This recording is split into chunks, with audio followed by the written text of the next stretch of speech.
Assalamualaikum warahmatullahi wabarakatuh. Halo anak-anak kelas 4, apa kabarnya hari ini? Semoga kita semua sehat selalu ya. Hari ini kita akan belajar tematik. Sebelum memulai pembelajaran, alangkah baiknya kita berdoa terlebih dahulu.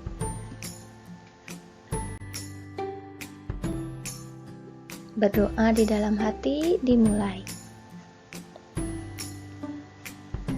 Berdoa selesai.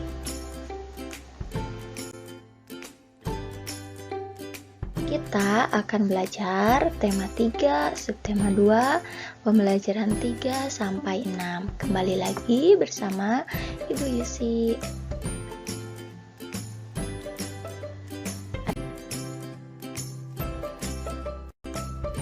Tujuan pembelajarannya diantaranya: 1. Mengidentifikasi bagian-bagian hewan dan fungsinya dengan benar. Yang kedua, menjelaskan cara menulis laporan hasil wawancara dengan baik. Yang ketiga, menjelaskan dampak dari melaksanakan hak dan kewajiban secara bijak terhadap hewan dengan benar. Dan yang keempat, menjelaskan karakteristik ruang dan pemanfaatan sumber daya alam di lingkungan sekitar dengan benar.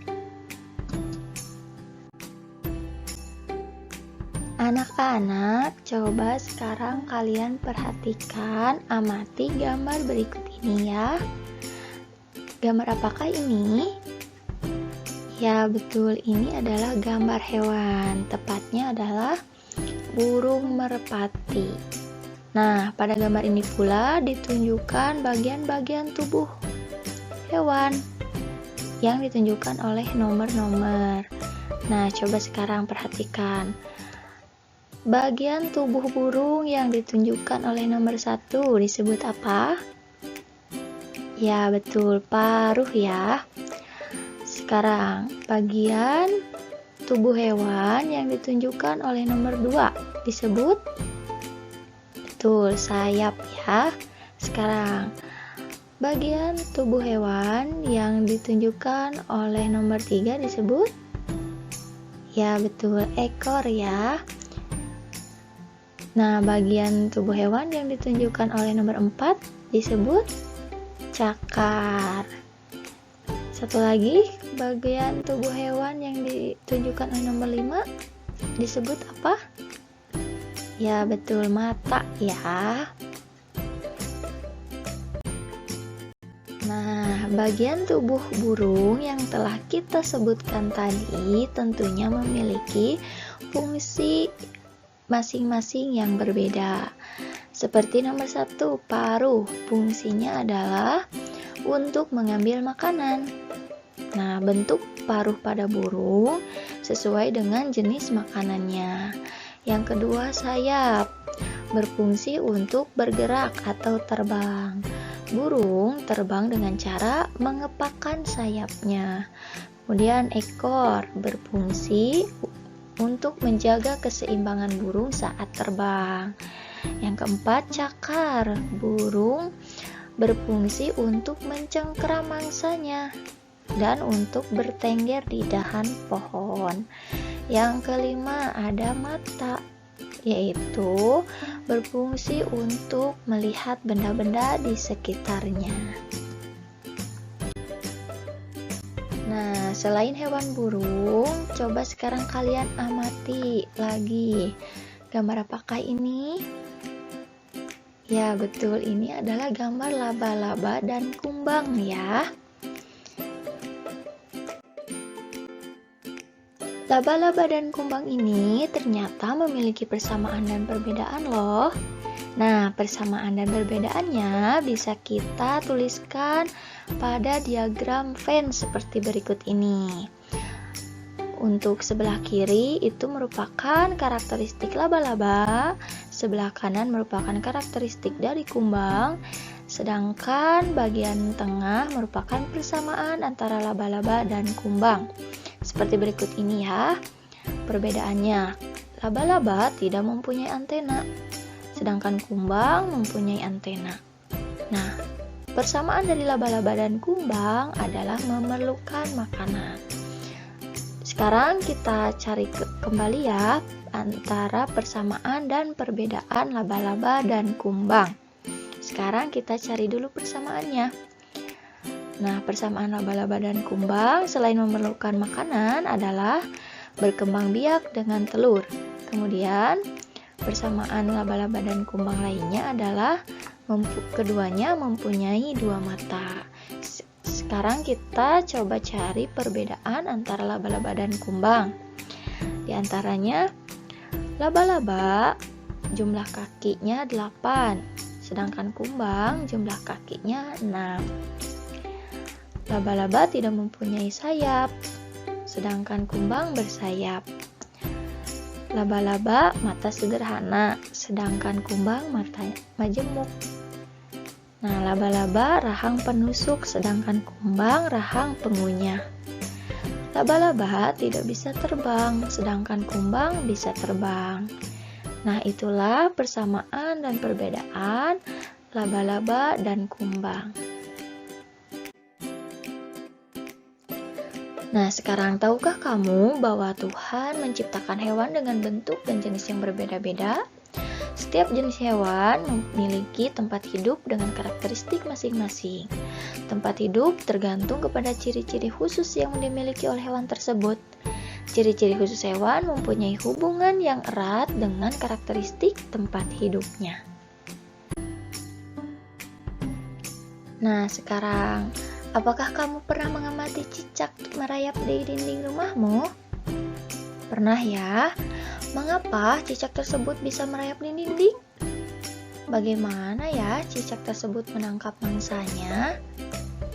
Nah, cicak mempunyai perekat pada telapak kakinya sehingga dapat merayap di dinding atau langit-langit rumah. Cicak juga memiliki lidah yang panjang dan lengket sehingga dapat menangkap serangga. Cicak mempunyai ukuran rata-rata 7 hingga 10 cm. Cicak dapat memutuskan ekornya untuk melindungi diri. Terdapat beberapa jenis cicak, yaitu cicak rumah, cicak pohon hijau, dan toke. Cicak pohon hijau dan toke mempunyai ukuran yang lebih besar dari cicak rumah. Selanjutnya kita perhatikan karakteristik dari kelelawar. Kelelawar hidup di tempat yang gelap seperti di atap rumah dan gua. Kelelawar mengeluarkan suara dengan frekuensi tinggi. Selain itu, kelelawar juga memiliki pendengaran yang baik dan peka menerima bunyi pantulan. Kelelawar mampu mendeteksi benda-benda di sekitarnya dengan bunyi pantulan tersebut. Kelelawar adalah hewan nokturnal karena melakukan kegiatan di malam hari. Ada dua jenis kelelawar, yaitu kelelawar pemakan buah dan kelelawar pemakan serangga. Selanjutnya kita perhatikan karakteristik dari bunglon. Bunglon dapat mengubah warna kulitnya sesuai dengan warna benda yang ada di sekitarnya. Misalnya, ketika berada di atas daun yang berwarna hijau, maka warnanya bisa berubah menjadi hijau. Ketika berada di batang pohon yang berwarna coklat, maka warnanya bisa berubah menjadi coklat. Bunglon mengubah warna kulitnya untuk melindungi diri. Bunglon mempunyai lidah yang panjang melebihi ukuran tubuhnya. Nah, itulah karakteristik yang dimiliki oleh beberapa hewan. Tentunya dengan keberagaman hewan disertai karakteristik yang dimilikinya tersebut, kita harus senantiasa melestarikannya. Jangan sampai terlibat dengan perburuan hewan liar. Nah, anak-anak, apakah kalian tahu apa dampak dari perburuan hewan liar? Ya, betul, tentunya sangat merugikan ya. Kemudian, sikap apa yang harus kita lakukan dengan hewan-hewan liar? Nah, untuk menemukan jawabannya, coba kita perhatikan cerita berikut ini. Harimau masuk desa, warga cemas. Beberapa minggu belakangan ini, warga desa Badung hidup dalam kecemasan. Hal ini terjadi karena beberapa kali terlihat beberapa ekor harimau masuk ke area pemukiman warga. Desa Badung memang terletak tak jauh dari hutan. Harimau-harimau tersebut memang belum mengganggu warga. Mereka hanya berkeliaran, seperti sedang mencari makan. Warga Desa Badung berupaya mengamankan ternak peliharaan mereka. Ketika malam tiba, warga pun bergantian melakukan ronda untuk menjaga agar harimau-harimau tersebut tidak mengganggu. Sesungguhnya, apa yang terjadi pada warga sudah lebih dahulu dirasakan oleh harimau-harimau penghuni hutan tersebut. Warga memang sering masuk ke hutan dan melakukan penebangan hutan untuk memperluas ladang kopi mereka. Tentu saja, hal ini mengakibatkan habitat hewan hutan semakin sempit. Hak hidup hewan yang menjadi penghuni hutan terganggu. Pohon-pohon yang menjadi sumber makanan hewan-hewan kecil dirusak. Akibatnya, hewan-hewan kecil tersebut mencari makan di tempat lain. Nah, hewan besar seperti harimau yang memangsa hewan kecil pun kehilangan haknya untuk mencari makan di habitatnya sendiri. Naluri untuk meneruskan kehidupanlah yang membuat harimau-harimau tersebut kemudian mencari makan ke tempat lain. Itulah sebabnya harimau pun masuk ke Desa Badung. Jika demikian, apakah harimau yang mengganggu hak hidup warga Desa Badung? Atau justru warga Desa Badung yang mengganggu hak hidup harimau di hutan? Manusia dikaruniai akal, budi pekerti, dan kebijaksanaan. Sudah seharusnya manusialah yang memahami kewajibannya untuk menjaga hak hidup makhluk lain di sekitarnya, termasuk harimau. Nah, dari cerita tadi, coba sekarang kita jawab pertanyaan berikut ini ya. Nomor 1, apa yang dilakukan warga terhadap hutan? Jawabannya, warga melakukan penebangan hutan untuk memperluas ladang kopi mereka. Yang kedua, apa yang terjadi dengan harimau? Jawabannya, harimau yang memangsa hewan kecil kehilangan haknya untuk mencari makan di habitatnya sendiri. Kemudian yang ketiga, apa yang terjadi dengan penduduk desa ketika harimau masuk ke desa? Jawabannya, warga Desa Badung berupaya mengamankan ternak peliharaan mereka dengan cara bergantian melakukan ronda untuk menjaga agar harimau-harimau tersebut tidak mengganggu. Yang keempat, mengapa harimau masuk ke desa? Harimau masuk ke desa untuk mencari makan karena di hutan hewan kecil yang biasanya menjadi mangsa harimau pergi dari hutan karena habitatnya dirusak oleh manusia. Yang kelima, setujukah kamu dengan warga yang menebang kayu di hutan? Mengapa? Setuju tidak? Tidak setuju ya, karena dengan menebang kayu di hutan akan merusak hutan, sedangkan hutan adalah habitat untuk hewan-hewan. Selanjutnya, apakah yang dilakukan warga melanggar hak-hak hewan? Jelaskan. Betul ya. Tindakan yang dilakukan warga dengan menebang pohon di hutan adalah melanggar hak hewan tinggal di habitatnya.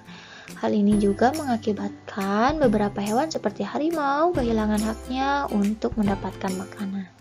Sekarang, apakah yang dilakukan penebangan pohon juga melanggar hak-hak masyarakat sekitar? Coba jelaskan. Ya, betul ya. Melakukan penebangan pohon melanggar hak masyarakat sekitar karena setiap warga berhak untuk mendapatkan lingkungan yang bersih, aman, dan tentram. Dengan adanya penebangan pohon di hutan dapat menyebabkan terganggunya pasokan air bersih karena hutan sebagai tempat untuk menyimpan air di tanah. Nah, selanjutnya, jika kamu menjadi warga tersebut, apa yang akan kamu lakukan? Nah, jika menjadi warga tersebut, maka sebaiknya kita harus menjaga kelestarian hutan ya. Jikalaupun kita ingin memanfaatkan hasil hutan, maka harus dilakukan dengan cara yang bijak. Seperti saat menebang pohon, kita juga harus menanamnya kembali. Pohon yang ditebang juga harus dipilih yang sudah tua dan tidak boleh menebang pohon secara besar-besaran. Kemudian Apa kewajiban yang seharusnya dilakukan oleh warga? Kewajiban warga adalah menjaga kelestarian alam, salah satunya adalah hutan. Hutan harus dijaga agar tidak rusak. Jika hutan rusak, maka kerugian juga akan dialami oleh warga. Nah, berdasarkan cerita tadi, kita dapat memahami ya pentingnya untuk melestarikan hewan. Ya. Nah, pelestarian hewan langka ini bertujuan agar hewan tersebut tidak mengalami kepunahan. Kelestarian hewan sangat bermanfaat untuk kelangsungan hidup manusia. Sebagai warga negara, kita mempunyai kewajiban dan tanggung jawab untuk melindungi dan melestarikan hewan-hewan langka tersebut. Nah, berikut ini beberapa upaya yang bisa dilakukan untuk menjaga hewan langka, antara lain melakukan penangkaran hewan langka, mendirikan tempat-tempat pelindungan hewan langka, misalnya Suaka Marga Satwa, Cagar Alam, Kebun Binatang, dan Taman Nasional. Nah, dengan melindungi hewan langka, maka kita dapat menjaga keseimbangan ekosistem agar kehidupan di muka bumi tetap berjalan dengan baik. Kemudian, melestarikan keanekaragaman hayati yang bermanfaat bagi ilmu pengetahuan dan masyarakat. Yang ketiga, memenuhi kebutuhan masyarakat, misalnya untuk bahan pangan dan obat-obatan. Sebelumnya, kalian telah membuat beberapa daftar pertanyaan ya untuk wawancara. Nah, kamu bisa memilih dan mengelompokkan pertanyaan-pertanyaan tersebut yang menurutmu pertanyaan yang baik untuk wawancara. Kemudian, ketika kita sudah melakukan wawancara, kalian bisa menuliskan laporannya seperti berikut ini ya. Ini merupakan format menulis laporan wawancara. Nah, sekarang tugasnya lengkapi tabel ya yang ada pada buku tema 3, halaman 68 sampai 69, 71 sampai 72 dan 76 sampai 78.